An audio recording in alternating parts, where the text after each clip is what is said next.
이런 건데요. 오늘 본문의 부지 중에 이끌었다. 정말 우리가 알지 못하는 사이에, 제가 미처 깨닫지 못하는 사이에 부지 중에 하나님께서는 우리를 이끄셨더라고요. 지난번 3번의 설교를 간단하게 제목만 제가 말씀드리면은 그리스도의 성숙이 어떤 상태인지를 우리가 알자, 이런 거였죠. 그리스도의 성숙이라는 것이 뭔지, 어떤 상태인지 그것을 알자 하는 거였고, 그것을 또 우리가 원합시다, 함께. 그런 얘기였죠. 발견하자, 사모하라. 오늘은 그것을 돌아보는 겁니다. 사실 오늘 말씀은 그것을 연습해서 내 것이 되도록 하는 훈련하라, 이런 말씀을 전하려고 했는데 그것은 조금 뒤로 하고 되돌아보게 되었습니다. 성숙을 원하라. 이것은 단지 우리 교회, 우리 성도들에게만 해당되는 아니겠죠. 제가 지금 여러분에게 말하고 있지만 어쩌면 한국 교회를 향한 호소일 수 있을 것 같아요. 성숙을 우리가 사모해야 된다. 성숙한 곳으로 나가야 된다. 더 이상 막 바닥에서 어린 상태에만 머물러 있어서는 안 된다 하는 그런 호소가 제 안에 있고, 제가 여러분 앞에 얘기하지만 한국 교회를 향한 그런 말이 될 수도 있겠다. 그리고 성도들만이 아니라 목회자들에게 특히 성숙하자, 신학자들에게도 물론이겠죠. 그것을 호소하는 일이기도 하겠습니다. 일개 목사가 한국 교회를 들먹이고 신학자, 목회자들을 들먹일 수 있는가 했을 때, 저는 신학생 때 제 기도 순간에 했던 당혹감, 그것을 떠올리게 됩니다. 제가 주기철 기념관이라는 우리 학교에 양지 캠퍼스에 기도실이 있습니다. 거기서 간절히 기도하고 막 뭐가 그렇게 뜨겁고 막 가슴이 그랬는지 간절한 기도를 하고 있을 때 갑자기 제 입에서 설교자를 깨우는 설교자에 대한 기도를 했어요. 그리고는 깜짝 놀라서 옆에 누가 들었을까 봐 약간 교만한 기도 같았던 거예요. 제가 스스로 생각했을 때. 그래서 제가 한동안 기도를 못하고 가만히 있었습니다. 그런데 생각을 해보니까 그런 게 필요하긴 한가? 이런 기도가 필요하긴 한가? 그런 사람이 필요하긴 한가? 이런 생각을 해봤습니다. 여러분, 설교자를 깨우는 설교자 필요한가요? 그런 사람은 필요 없나요? 그건 필요하더라고요. 그래서 가만히 묵상하고 소원하는 중에 정말 내가 그것을 기도할 수는 있겠구나. 그리고 하나님이 기뻐하신다면 정말 참여하고 싶습니다. 이런 기도를 했던 기억이 납니다. 그래서 정말 하나님께서 우리를 이끌고 계시고 우리 마음에 주시는 그런 마음의 소원들, 또 한국교회를 향한, 세계교회를 향한 그런 걸 주신다면 하나님께서 우리를 소원 들고 행하실 때 우리가 또한 믿음으로 참여할 수 있게 되기를 축복합니다. 성숙을 원하라, 이 말은 미숙을 발견하고 인정하라는 말도 되겠죠. 미숙한 것을 발견해야 되는데 우리가 오해 중에 하나는 유능을 성숙이라고 착각하는 거예요. 지식을, 아주 많은 지식을 갖고 있는 것을 성숙한 거라고 오해하는 겁니다. 그런 것은 고맙기는 해요. 또 편리합니다. 그런 분들하고 옆에 있으면 굉장히 유익을 얻을 수 있고요. 고마운 일일 수 있지만 존경할 수 있는지는 아닐 수 있습니다. 사실 우리 전인이라는 게 있죠. 우리는 전인, 인격을 가지고 있는데 어떤 그 한 부분일 수는 있어요. 지력이라든가 뭐 이런 것이. 그래서 설교 능력이 탁월하다든지 이런 것들도 다 부분인 거죠. 목회를 막 너무 잘해 교회를 운영하고 해서 크게 키운다든지, 물론 하나님의 은혜를 배제해서 말하는 건 아닙니다. 그런 일에 쓰임받고 하는 그런 유능함이 있을 수 있지만 그것은 전인이라기보다는 부분인 것입니다. 우리가 그것을 모델로 삼을 수는 없습니다. 참고는 할 수 있겠지만, 자, 하나님께서 지금 우리를 어떻게 인도하고 계시는지 우리가 좀 살펴보기 원하는데요. 우선 그리스도인의 성숙에 대해서 가르치고 싶어 하시는 것 같아요. 우선 우리에게죠. 우리에게 그리스도인의 성숙하다는 게 어떤 건지를 가르치고 싶어 하시고, 그렇게 되도록 참 온 마음으로 함께 하기를 원하시는 것 같다. 그게 제 마음이고요. 근데 이제 이 성숙에 대한 오해 때문에 이제 오름을 추구하고 또 이렇게 의라고 말할 수 있습니다. 본인이 믿기에 그런 걸 추구하고 하는데 결과적으로는 자꾸 갈등의 골이 깊어지고 이런 현상이 지금 우리 사회 속에 또 교회 안에 이루어지고 있는데요. 이거는 주요 개념의 본질에 대한 오해 때문에 생긴다, 이런 생각이 듭니다. 우리 신앙의 주요 개념은 세 가지가 있죠. 믿음, 소망, 사랑, 이 세 가지인데 이것에 대한 이해가 지금 미진하다는 생각을 지울 수가 없어요. 그 중에 믿음을 기초로 해서 사랑과 소망으로 나가는데 이 믿음마저도 지금 이 믿음에 대한 논의에서도조차 아주 성숙한 논의에 도달하지 못했다. 이런 증거들이 많이 있습니다. 그러면 성숙의 참 모습은 그럼 뭔가 사람에게서 찾을 수 없다면 당연히 예수님의 공생애와 십자가죠. 예수님의 그 피값, 예수님이 우리를 성숙의 자리로 그리스도의 장성한 분량으로 그리스도인의 완전한 곳으로 이르도록 말씀하실 때 예수님의 피값 이상이 나오도록 그걸 독려하시는 거죠. 그렇기 때문에 굉장히 높은 자리입니다. 근데 우리는 그걸 원하도록 하나님께서 독려하고 계시다 하는 겁니다. 그런가 하면은 예수님 말고 또 사도들이 또 있겠습니다. 그 사도들의 삶과 죽음. 근데 이 사도들의 가르침마저도 오해를 받고 있는 면이 있습니다. 통합적인 이해에 못 미치기 때문에 지금 믿음에 대한 논의가 아직 도달하지 못한 이유도 그런 것입니다. 특히 요한 사도의 삶과 죽음. 요한에 대해서는 오해가 그래도 적은 편인데, 왜냐하면 요한은 사랑의 사도를 얘기했고, 그래, 사랑하는 거 진짜 옳지, 이렇게 거의 동의를 하기 때문인데, 그러나 오해는 적을지 몰라도 요한의 가르침에 대한 이해는 굉장히 미진하다고 보입니다. 왜냐하면 사랑의 본질에 대한 이해도 그러하고, 예를 들면은 기름 부음에 가는 거라든지 물의 이미지로 성령님을 소개하고 있는 거라든지 또 삼위일체 하나님과의 사귐으로 우리를 초대하고 있는 영역, 이것에 대해서 교회가 지금 반응하고 있는 거라든지, 그 다음에 지금은 우리는 하나님의 자녀라, 장래에 어떻게 될 것은 아직 나타나지 아니하였으나, 굉장히 놀라운 말씀들이에요. 그리고 이기는 자와 목마른 자와의 관계라든지, 물론 이 사랑의 본질에 가는 것이 가장 크겠죠. 이 예수님과 또 사도들이 어떻게 그런 삶을 살았고 그런 죽음을 죽을 수 있었을까? 이거는 그분들 안에 내면에 있는 뭔가가 그분들로 행동하게 한 것이거든요. 그것이 뭐겠어요? 성령님이시죠. 하나님이시죠. 근데 그 하나님의 권능과 역사는 지금도 동일한 거예요.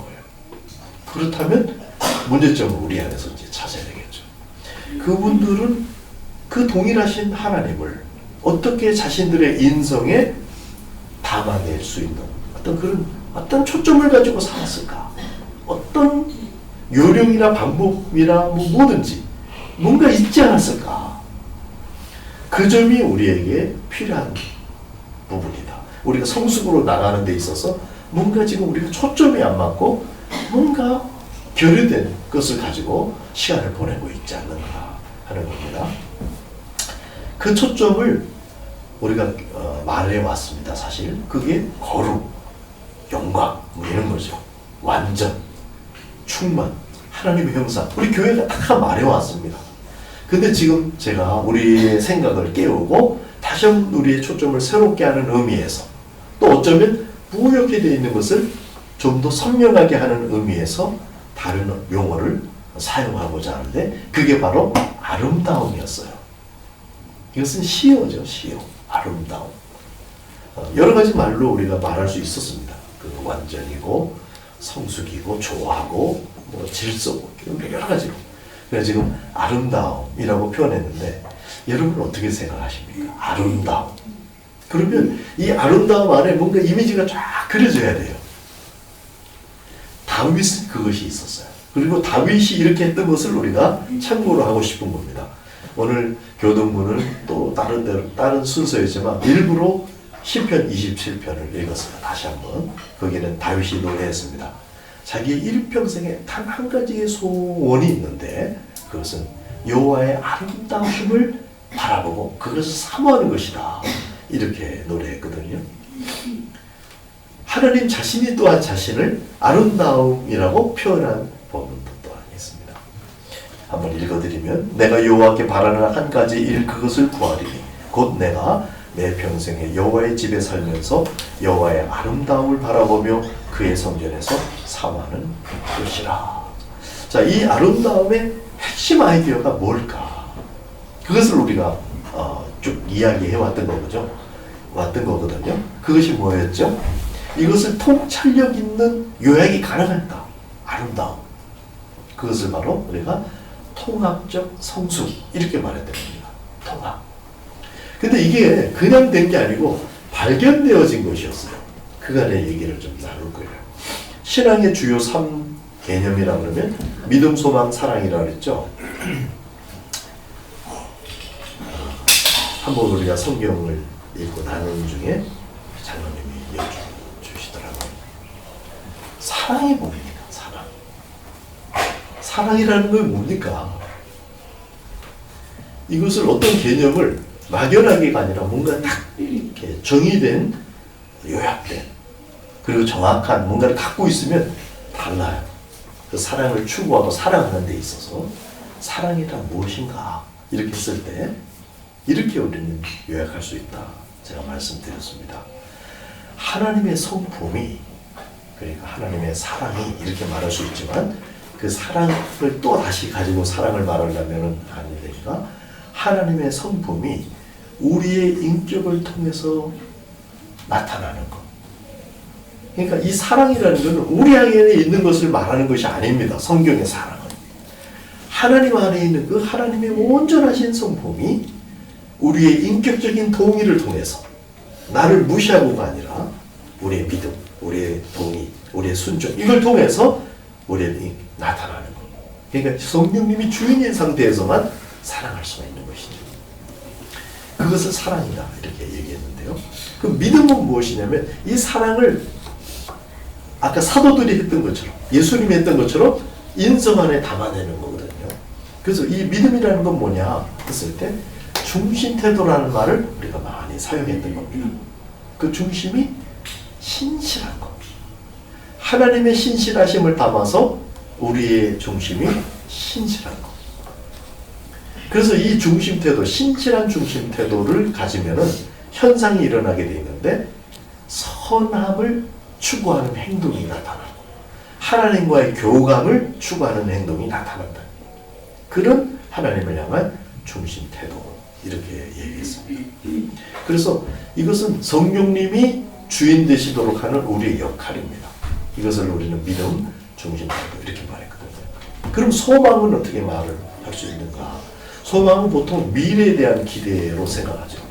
천국 소망, 뭐 이렇게 미래에 우리 가질 수 있는 소망. 그것도 틀린 것은 아닙니다. 지금까지 우리의 이해를, 사랑과 믿음에 대한 이해들도 다 틀린 것은 아닙니다. 근데 부분이고 천국을 딱 찝지 못한 면이 있다, 이 말입니다. 소망도 마찬가지인데, 소망은 당연 그냥 막연한 미래에 대한 기대가 아니라 신부로서의 기다림입니다. 주님을 기다리는 거예요. 근데 그 신부로서 막연하게 기다리는 것이 아니라 현재적인 친밀을 가지고 기다리는 거예요.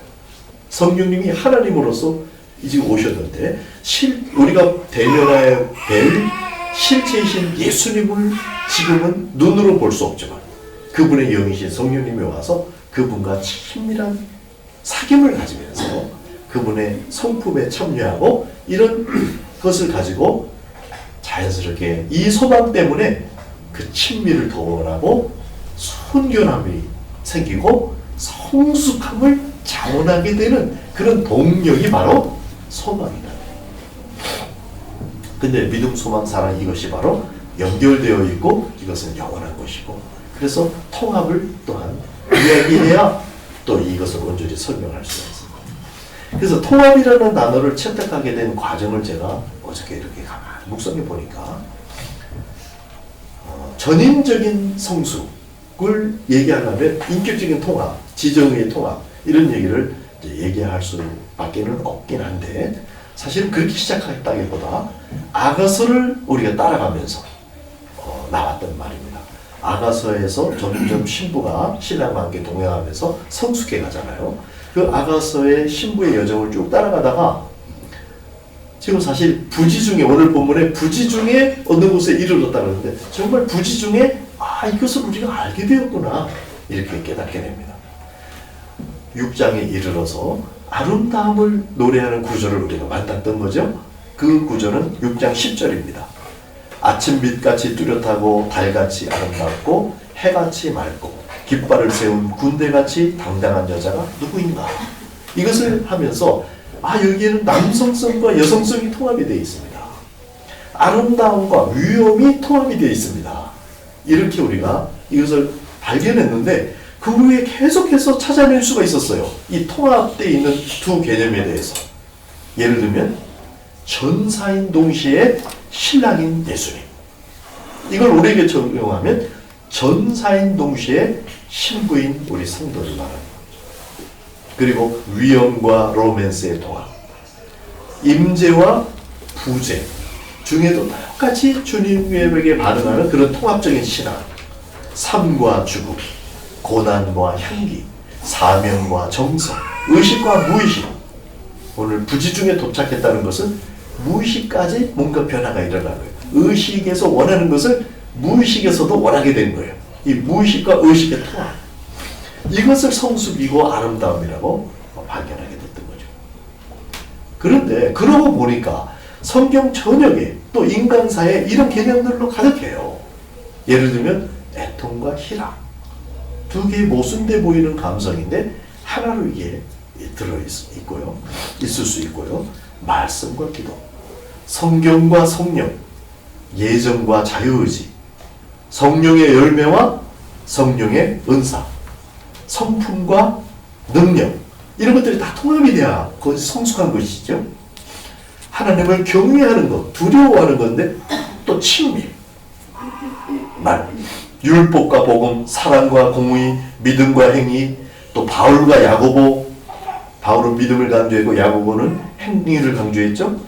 그리고 사랑의 사도인 요한에서 그것이 통합이 돼요. 이렇게 양립하거나 서로 모순되어 보이는 이런 것들이 그리스도 안에서 하나님 안에서 원래 통합이 되어 있던 것이 그렇게 나타나고 우리는 그것을 통합적으로 이해하지 못했다는 것을 발견한 거죠. 그래서 통합을 이야기하게 되었던 겁니다. 사실 현재 학문적인 방향을 봐도 통섭을 추구합니다. 여러 학문들의 그 통합을 얘기하는 거예요. 그 다음에 성경도 통독. 성경을 대하는 좋은 방법들을 여러 가지가 있는데 그 중에 가장 좋은 방법을 통독으로 이제 교회들이 인정하고 있다는 것이죠. 그리고 뭔가 이게 다들 시스템도 통합적으로 하기를 원하고 연동하기를 원해요. 그래서 시도는 굉장히 통합화하려고 하고 있습니다. 학문적으로도 그렇고 겉으로 우리가 원하는 거는. 근데 시대적으로 현상적으로 보면은 굉장히 양극화가 일어나고 있습니다. 정치에서 경제에서 심지어는 학문에서도 그리고 신앙 안에서도 그렇습니다. 교회 안에서도 양극화가 일어났습니다. 뭔가 잘못 정확성을 못 잡고 있다는 뜻이기도 하고 힘이 부족한 거죠. 성경에 말하는 통합. 그래서 우리가 성경의 모든 것이 답이 있다는 것을 믿습니다. 인류의 모든 해답은 성경에서만 찾을 수 있는 것을 저는 믿습니다. 모든 학문들이 도움을 줄 수는 있지만 결국은 성경에서, 하나님의 말씀에서 뭔가가 마무리되고 정조준이 되는 것을 저는 믿습니다.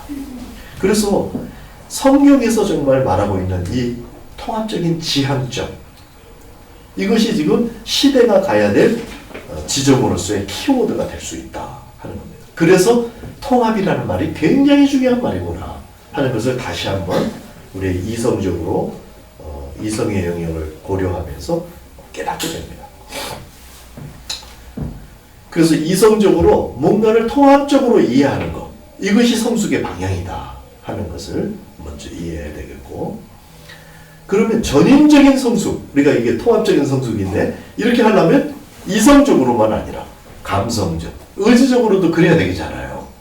근데 제가 이것을 굳이 따지지는 않았는데 가만히 보니까, 나중에 알고 보니까 우리가 그것을 다뤘더라고요. 감성적인 부분을 볼까요? 우리 현대인들의 심리 문제에 대해서 고민을 했습니다. 이 양극화가 되고 하는 원인 중에는 뭐 소시오패스라는 사람들도 막 생기고, 막 이 사람들의 마음이 크게 상처를 입고 뭐 회복이 안 되고 이런 걸 다루다 보니까 요즘 현대인의 심리 문제를 다루는 데 있어서 굉장히 중요한 질문이 뭐냐면 그 사람의 핵심 감정이 무엇인가를 찾는 거예요. 어떤 사람이 핵심 감정을 찾아내면, 예를 들면 어떤 사람은 자기도 모르게 어렸을 때부터 아버지에게 뭔가 이렇게 해가지고 두려움이 생기는, 그래서 자기도 모르게 다른 상황에서 그 두려움의 감정을 가지고 뭔가를 처리하고 있는 거예요. 그래서 문제가 생기고, 이런 식의 핵심 감정을 찾아내는 것이 굉장히 중요한 이슈가 됐거든요. 저는 바로 질문이 생깁니다. 그렇다면 망가지지 않은 하나님, 예수님 물어볼까요? 예수님의 핵심 감정은 그럼 무엇일까? 망가진 우리들은 여러 가지 손상된 핵심 감정을 갖고 있다 치더라도 예수님의 핵심 감정은 무엇일까? 이런 질문을 하게 되었습니다.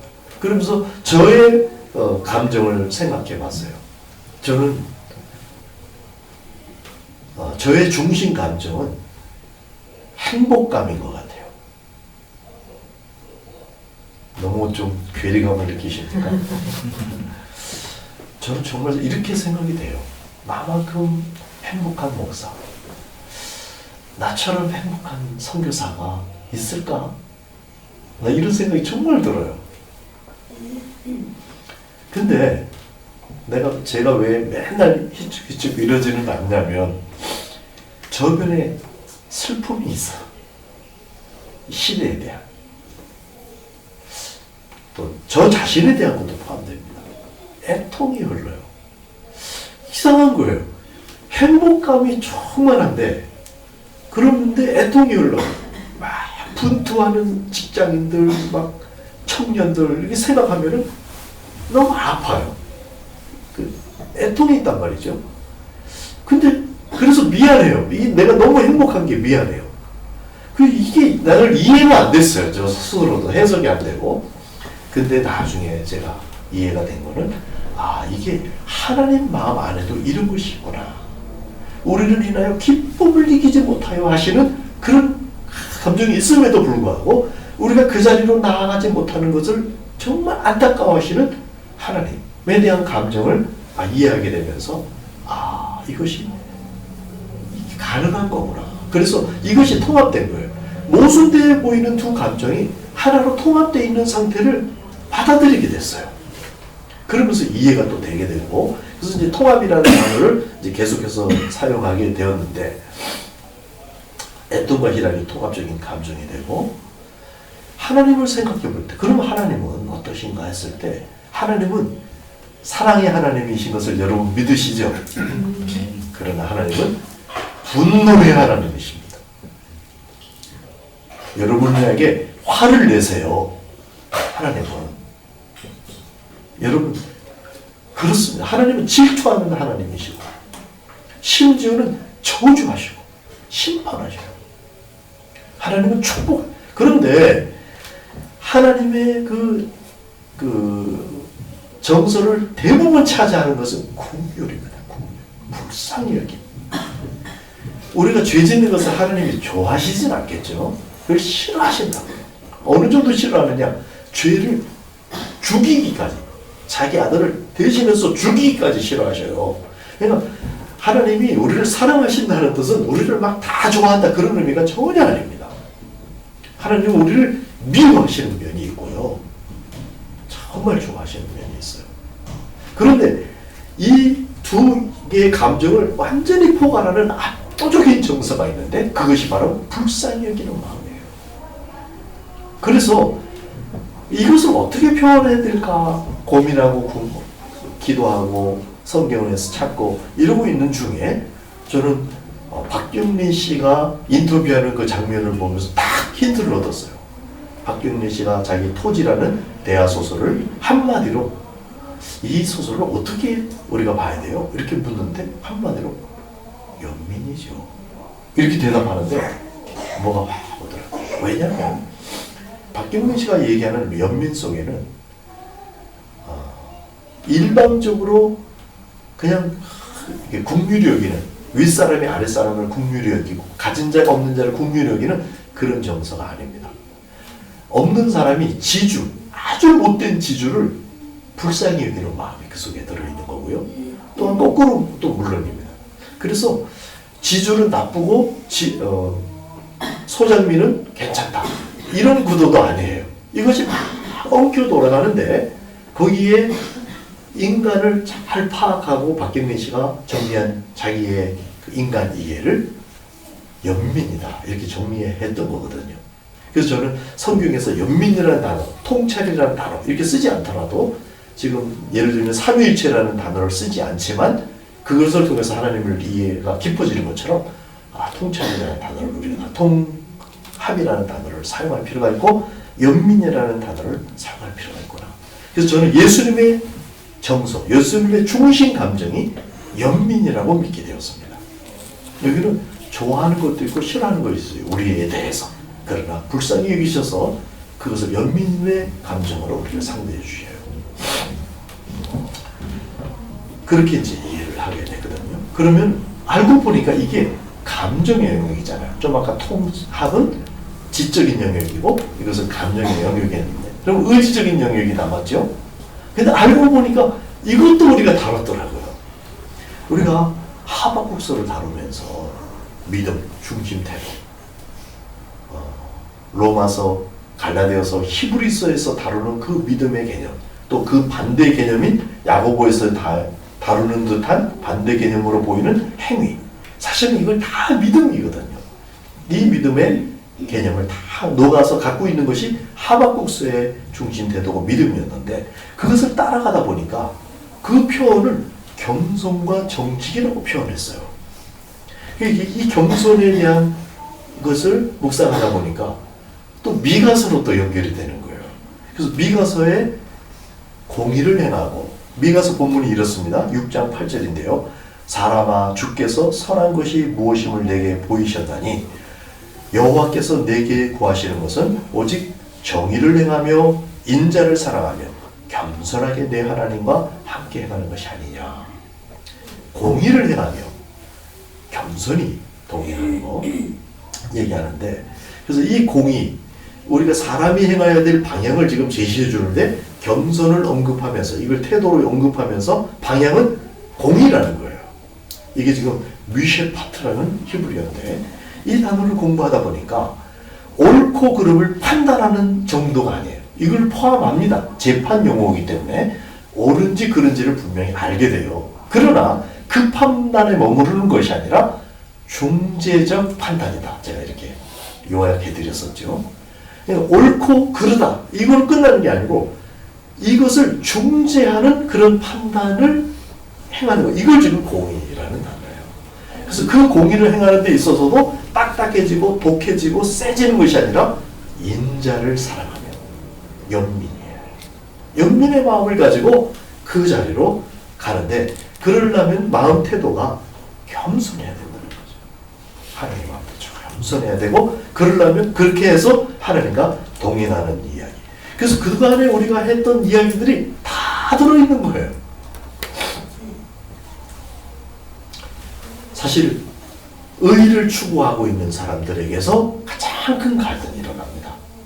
사실 자기가 약간 속이 소위 캥긴다 이러는 거 갖고 있는 사람들은 세게 하더라도 그게 일관성이 있기 어렵고 그걸 끝까지 해도 뭐 사람들의 호응을 못 받죠. 근데 내가 의를 해나가고 있다 이렇게 하는 사람들은 자기가 끝까지 할 수 있을 뿐만 아니라 호응도 받아낼 수 있거든요. 그래서 세력이 형성돼요. 근데 문제는 이쪽에서 형성이 되는데 이쪽에서도 또 다른 조금 다른 의견을 가지고 세력 이게 갈등이 일어나는 거예요. 그런데 의를 행하다가 독해지지 않고 거룩을 유지하고 확장하는 길에 대해서 우리는 미리 하나님으로부터 받은 말씀이 있었어요.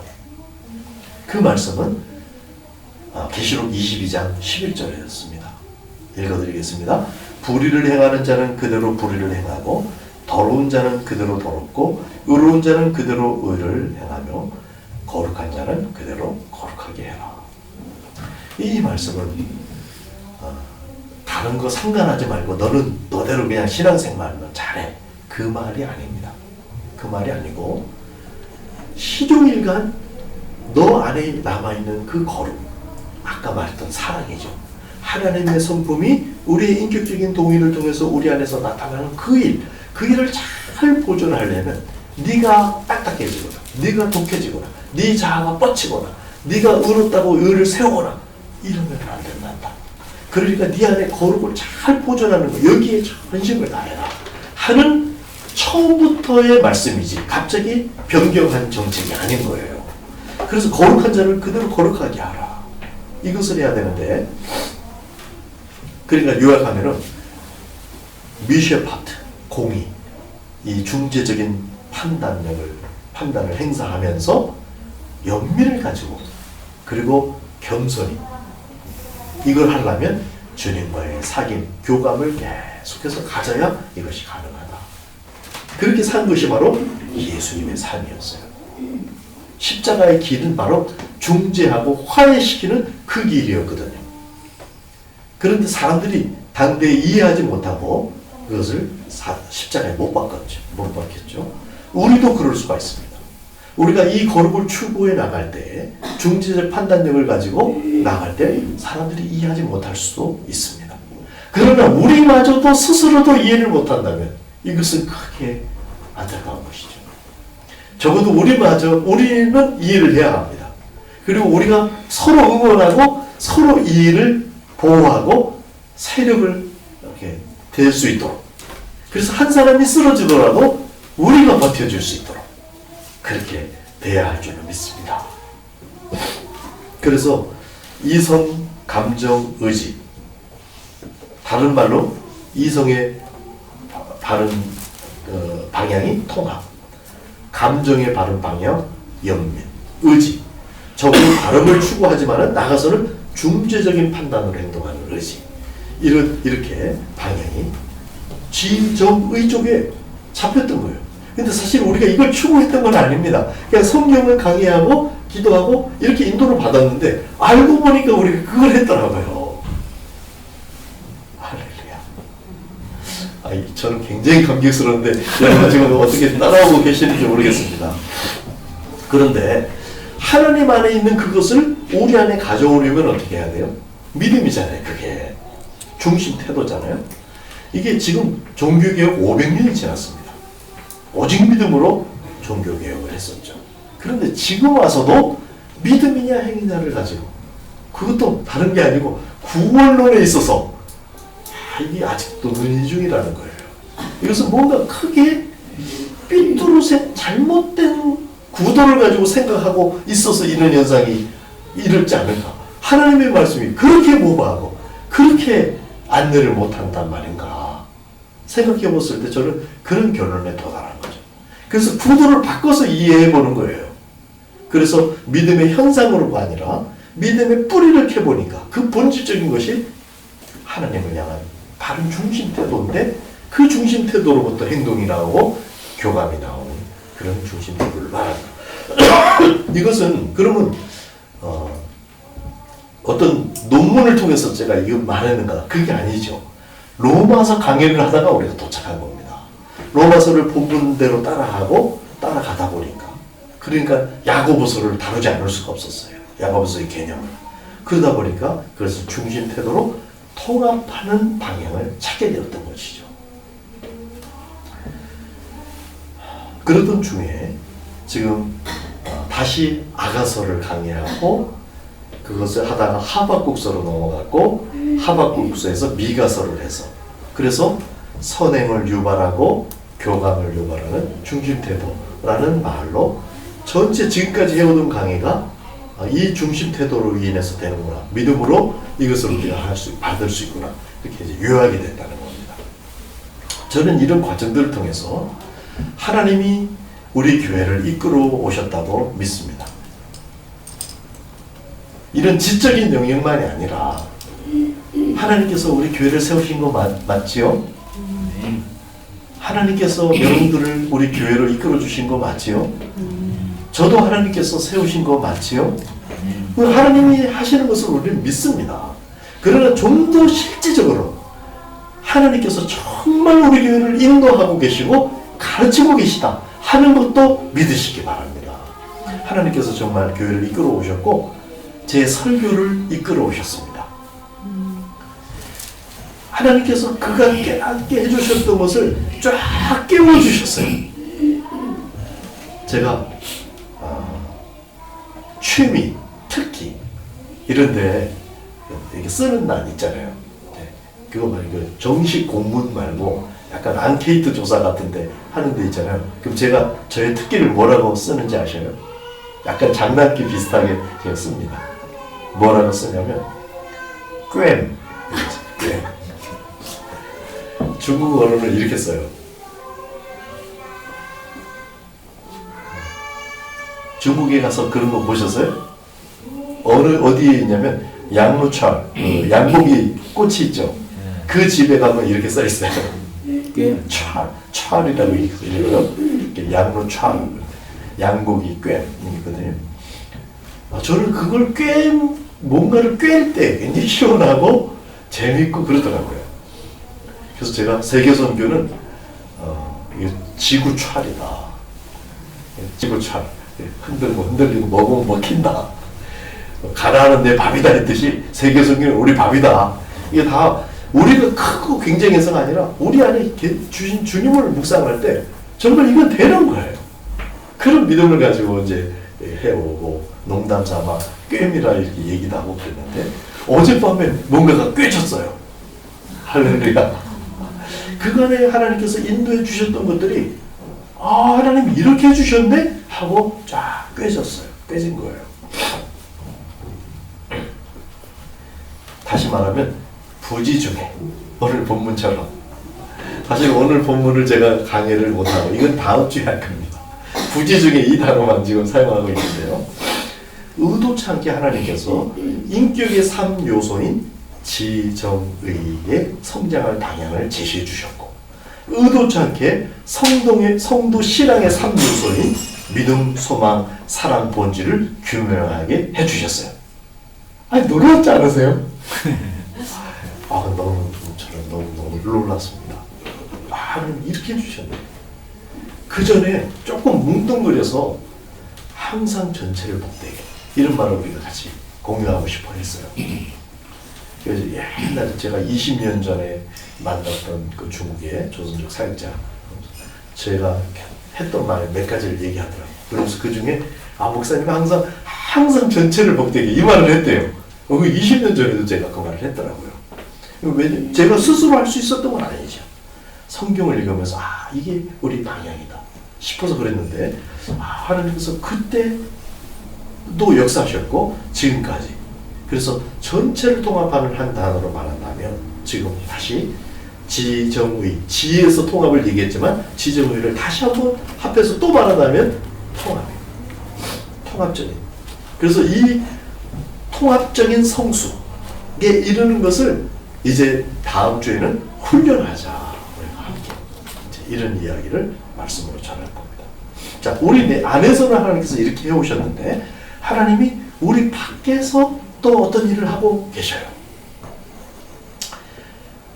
5월 20일부터 4일간 전도사님과 제가 본질 공동체 출범을 위한 이니셜 미팅, 첫 모임을 이제 가지려고 합니다. 여기에 7유니트의 목사님, 선교사님, 전도사님, 권사님, 쥐사님, 장로님이 빠졌네요. 이렇게 지금 있어요. 그리고 총 11분이에요. 부부 있고 부부가 아닌 분도 있고 그래서. 근데 제가 이 모임을 정말 제가 막 이렇게 추진할 수 있는 성격의 것이 아니에요, 이게. 그리고 제가 갖고 있는 것이 조금 아직도 모호하기 때문에. 근데 하나님께서 자연스럽게 이걸 할 수밖에 없게 이렇게 인도하셨고요. 그게 이제 5월 20일, 다음 주 월요일이죠. 시작됩니다. 이 모임의 목표는 성도와 교회의 실존에 도움을 주기 위해 신앙의 본질들을 탐구하고 공유해 나가는 노력이 지속적으로 가능하도록 힘을 교합하는 거예요. 그러니까 이 본질을 그냥 우리는 실제가 어떻게 되는지 관계없다. 우리는 이게 형이 상하기 중요하니까 본질만을 추구할 거야. 그런 마음이 아니다 이 말이에요. 이 본질을 통해서 실제 도움이 될 수 있는 그런 본질에 대한 고민, 신앙의 본질에 대한 고민, 이것을 탐구해 가고 함께, 그리고 탐구된 것을 서로 공유하고 전파하고, 그래서 이것을 계속 지속적으로 할 수 있도록 뭔가 조치하고 싶은 그런 열망을 가진 사람들이 모이는 거예요.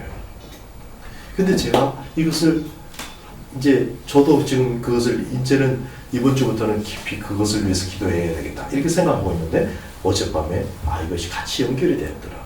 그러면서 제가 6년 전에 하나님께서 저에게 해주셨던 음성, 하나님의 말씀을 읽고 그런 게 아니고 정말 초자연적으로 하나님께서 저에게 주셨던 적이 있어요. 6년 전에. 그 다음에 11년 전에 뭔가 도약적으로 제가 성장할 수 있도록 깨닫게 해주신 것이 있고, 25년 전에 또 그런 음성이 있었어요. 설교자를 깨우는 설교자, 그것도 비슷한데요. 그래서 제가 이렇게 기도했거든요. 그 전에. 한번 따라해 주시겠습니까? 한번 우리 했었는데, 아멘과 아가페로, 한국교회의 부흥과 세계 선교를 위해. 원래 한국교회의 개혁과 세계 선교를 위해 이렇게 있었는데요. 하나님께서 기도 중에 너는 교회를 개혁하려고 하지 말고 사랑하도록 해라. 저에게 이렇게 말씀해 주셨어요. 그런 적이 있어요. 그래서 제가 바꿨습니다. 그리고 제 태도가 바뀌었어요. 그래서 한국교회 부흥과 세계 선교를 위해, 다시 한번 또 따라해 주세요. 설교자를 깨우는 설교자, 사명자를 살려주는 사명자, 제자를 불지르는 제자, 은사자를 풀어주는 은사자, 선교사를 파송하는 선교사들의 연쇄 폭발을 주시옵소서. 이 일에 저와 저를 만나는 사람들, 불씨와 도화선을 핵으로 써 주시옵소서. 예수님의 능하신 이름으로. 이렇게 이제 기도해 왔었죠. 이런 것들이 이게 하나님의 포석이었구나. 하나님이 옛날부터 나를 이렇게 배치하시고 이렇게 하시고 뭘 깨닫게 하시고 이런 것들이 쭉, 그래서 하나님이 나를 가르쳐 오셨구나. 그리고 우리 교회가 이 일에 기반이 되게 하셨구나. 우리 교회를 그 일에 참여시키셨구나. 이렇게 제가 깨닫게 됐습니다. 우리는 중보기도로 이 일에 참여할 수 있습니다. 그리고 스스로 사실 여러분이 참여자라기보다 이미 참여되어 있죠. 그것을 같이 공유하고 있죠. 그러면서 여러분이 또한 응원도 할 수 있습니다. 우리가 연초에 우리 비전 유형과 재직과 공동회에 이렇게 통해서 우리가 예산안을 확정했을 때 우리 예산 중에 이런 예산이 있었어요. 말씀과 기도 선교회를 후원하는 예산이 있습니다. 월 10만 원씩 이렇게 했어요. 여러분 아십니까? 그러니까 그렇게 해왔어요. 주보에도 써놨습니다. 근데 말씀과 기도 선교회는 아직 없어요. 없는 선교회를 후원하고 있어요. 이럴 수 있나요? 일반 교회에서? 그런 일은 잘 없습니다. 이게 어렵습니다. 근데 가칭이지만 물론 그런데 그것을 우리 교회가 허락해 주셨고 장로님이요 비전위원들이 허락해 주셨고 재직회에서 동의해 주셨고 그래서 우리가 그걸 해왔거든요. 근데 이게 어떻게 될지는 몰랐어요. 그런데 지금 이 본질 공동체의 출범에 굉장히 귀하게 진짜 소중하게 이제 숙소도 마련하고 뭔가 재정을 써야 될 거 아니에요. 이분들 이제 오셔서 미팅을 하려면. 근데 너무 기묘하게. 근데 사실 그 돈으로 모자라요. 얼마 못했기 때문에. 그런데 또 그것을 아주 값싸게 할 수 있도록 또 어떤 분이 헌신을 하셨어요. 그 펜션 주인이. 이렇게 해서 이게 되도록. 그래서 거의 다 맞습니다, 지금. 너무 놀라워요. 하나님이 지금 뭔가를 해오고 계시다. 그리고 우리가 이렇게 기도했습니다. 온 교회와 한국 교회를 다 먹이고도 남을 복음의 진수를 강단 위에 부어 주옵소서. 여러분 기도하셨습니까? 여러분이 그렇게 기도한 거 아세요? 기도할 때마다 약간 쫄리지 않으셨어요? 아니 우리 교회만 해도 그렇지 한국 교회 뭐 거창하지 이렇게 생각하지 않으셨나요? 사실 우리 스스로가 우리가 이렇게 기도하니까 여러분 믿음으로 기도해도 됩니다. 저희가 깨우는 설교자를 기도하기 시작했던 것과 똑같은 거죠. 정말 한국교회를 위한 메시지가 우리에게 나와야죠. 그래서 우리가 기도할 수 있고요. 그 다음에 말씀과 기도교회를 그 기반으로 사용하여 주옵소서. 여러분 기도하셨습니까? 기도했거든요. 저희를 사용하여 주옵소서. 기도했거든요. 저희들이 그렇게 기도했고 하나님께서 우리를 이끌고 가시고 있는데 우리 교회가 본질 공동체의 기반이 될 뿐만 아니라 교회를 위한 교회, 성도를 위한 성도로 구비되어 가고 있고요. 정말 우리 교회가 하나님의 인도를 받아서 본질 공동체하고는 관계가 없다 하더라도 우리 교회가 성숙해 나갈 수 있는 그 방향을 하나님께서 우리에게 가르쳐 주셨습니다. 그래서 이번 본질 공동체의 이니셜 미팅을 위해서는 제가 딱 두 팀에게만 중보기도를 요청했어요. 첫 번째, 누구겠어요? 바로 여러분이죠. 우리 교회죠.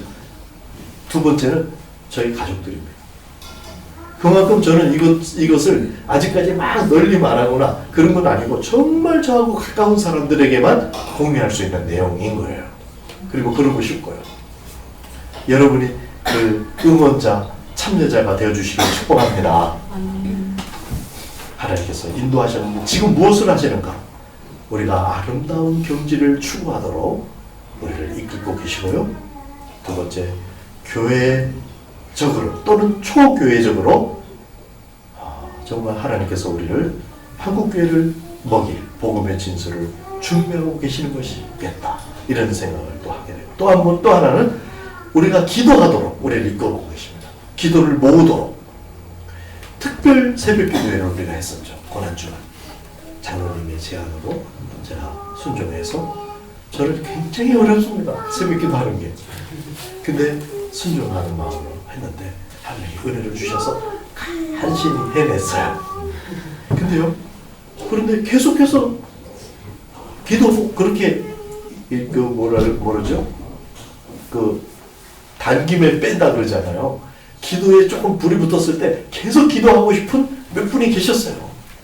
근데 제가 난 못하겠어요. 바람을 빼면 안 되잖아요. 내가 적어도 격려를 그래서 제가 마음 먹고 정말 기도를 했습니다. 지난주에 했어요. 지난주에. 그래서 해냈습니다. 그리고 제 얼굴을 보세요. 지금 멀쩡하죠? 아주 가능했어요. 근데 여러분 이게 여러분은 그거 뭐 사람이 이렇게 노력하고 힘주고 시간 낭비하고 그러면 할 수 있는 거지 이렇게 생각할지 모르지만 아니에요. 저에게는 기적이에요. 왜냐하면 제가 젊은 시절부터 목사가 우리 한국교회 새벽기도 안 하는 교회가 어디 있어요. 근데 저는 그렇게 할 수밖에 없었던 그 체질과 이게 있었거든요. 제가 수없이 노력했거든요. 젊은 시절부터. 제가 늘 굉장히 열심히 했기 때문에 총각 집사가 됐었거든요. 그만큼 열심히 하고 새벽기도 노력하고 정말 힘든 거예요. 하긴 해도 모양은 내도 너무 힘들어서 이게 다른 데 영향을 미치고 그랬단 말이죠. 근데 지난주에 해내고 제 얼굴이 지금 보였어요. 하나님이 지금 우리를 기도하도록 그리고 기도를 모으도록 주님 이끌고 계시다고 저는 믿습니다. 그리고 금유기도 때 우리가 성령 대망기도 우리가 막 힘을 기울이는 것으로 되는 것이 아니라 성령께서 우리를 잡아주셔야 돼요. 우리를 넘어설 수 있는 성령님의 역사가 필요합니다. 우리는. 여러분 그렇습니까? 기도합시다. 기도를 모아야 됩니다. 그런데 제가 이번 금요일 날 간절히 기도를 하면서 어떤 마음을 주시냐면은 야 기도하다 격려해야 되겠다. 막 안 하면 막 힘들도록 막 뒤에서 밀고 앞에서 땡기고 이런 마음이 안 돼요. 왜냐면 제가 기도하기가 힘들었거든요. 저 자신이. 어떻게 됐으면 좋겠냐는 소원하게 되냐면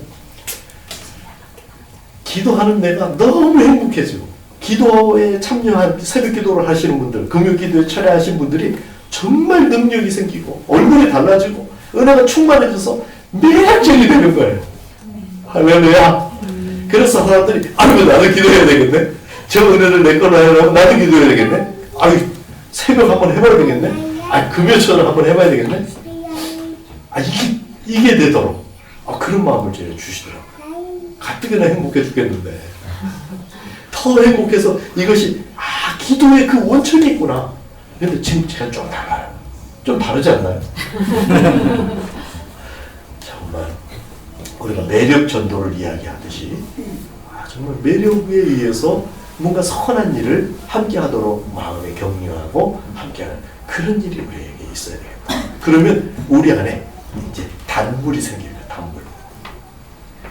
단물이 나온 다음에 참여하는 수도 있긴 있습니다만 여러분 자신이 단물이 되어주시기를 축복합니다. 그래서 조금만 그 일이 일어나기를 원하고요. 자, 말씀 마치겠습니다. 하나님께서 우리 교회 안에, 우리 교회 밖에 하나님의 위대한 일을 진행하고 계십니다. 우리 안에 또 우리 밖에 아름다움을 조성하고 계십니다. 아름다움의 경지에 뛰어드시기 바랍니다. 그리고 이것을 응원하시고 기도로 참여하시기 바랍니다.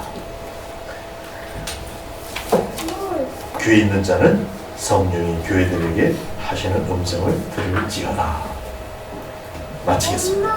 잠시 후에 기도하겠습니다.